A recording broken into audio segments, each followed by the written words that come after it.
Epinephrine, or adrenaline if you're a normal person, is a drug. Why, you ask?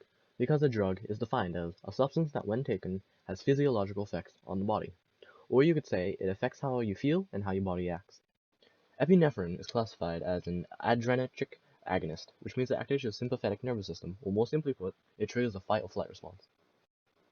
It is also a stimulant as well. A stimulant is a drug type that makes you more energetic and things along those lines. Adrenaline is considered one because it shares a few common effects, such as raised blood pressure. While it can exist as a white powdered form and in some asthma medication, it is commonly injected and its main use is to treat anaphylaxis, a severe allergic reaction. An important thing to know is that epinephrine is produced in the adrenal glands in the body. These ones, right here. Do you see them?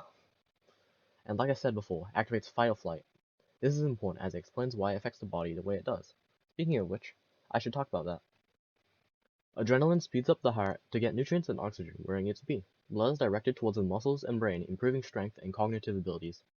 Blood sugar rises to fuel your bloodlust, increasing your energy reserves. Your airways expand, adding more airflow, hence why we treat anaphylaxis with this. Blood pressure goes up while digestion slows, common stimulant effects.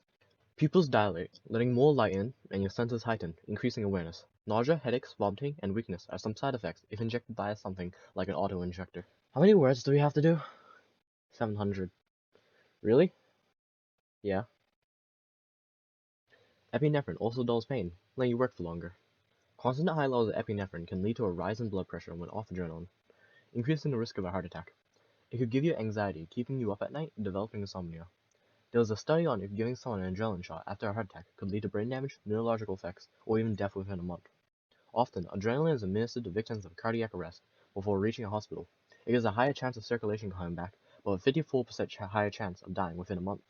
EpiPens, or Anapens, in Australia do not need a prescription and can be bought over the counter but will cost $100 to $150. If you obtain a prescription, and I won't explain how, then it drops to $4 to $35. According to the Australian Society of Clinical Immunology and Allergy, or ASIA's action plan, if someone has an anaphylactic reaction, lie them down or sit them, as long as they are not standing, and apply an adrenaline auto-injector. To use an EpiPen specifically, grip the auto-injector tight and pull off the blue safety ring. Put the orange tip against the outer middle thigh and press hard until a click is heard or felt. Hold for 3 seconds. The dosage for children under 20 kilograms is 150 micrograms, and for people above 20 kilograms is 300 micrograms. The maximum dose is 1 milligram. Someone can become obsessed with the rush of adrenaline, often called an adrenaline junkie. While not inherently bad, as it pushes people to do more than they would have, it can lead to long-term effects we've already talked about, but also put the person or others in danger.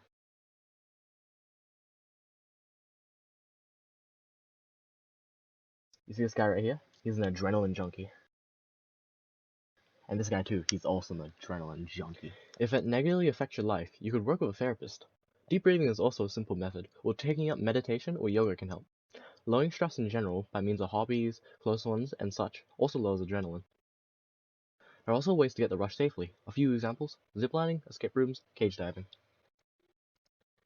Epinephrine comes from the Greek words epi, meaning above, and nephros, meaning kidneys, while adrenaline comes from Latin ad and renis, meaning on or into the kidneys, as the hormone producing adrenal gland sits just above the kidneys. It was isolated by Jokichi Takamine, a Japanese scientist, in 1901.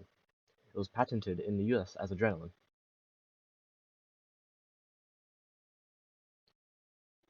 Here are all my sources, I think, and goodbye.